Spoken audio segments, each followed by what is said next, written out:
যে ব্যক্তি মনে যা আসে তাই বলেন, শেষ পর্যন্ত তাকে তাই শুনতে হয় যা তিনি পছন্দ করেন না।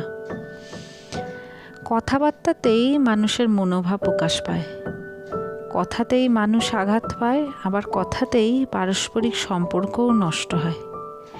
তিক্ত মনোভাব নিয়ে কথা বললে সম্পর্কের ক্ষেত্রে অপূরণীয় ক্ষতি হয়েও যেতে পারে।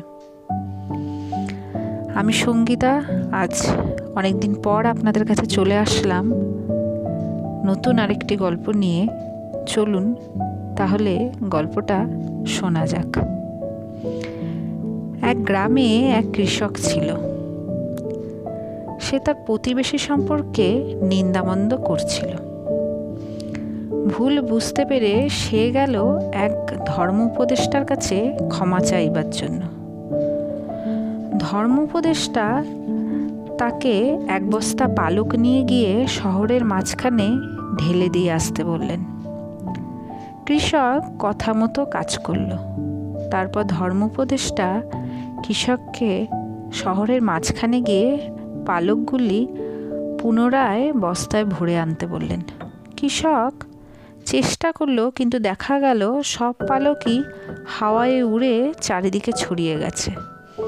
খালি বস্তা নিয়ে যখন কৃষক ফিরে এলো, তখন ধর্ম উপদেষ্টা তাকে বললেন, তোমার কথাগুলিও ওই পালকের মতো, তুমি সহজেই বলে ফেলেছ, কিন্তু তারপরে আর ফিরিয়ে নিতে পারবে না।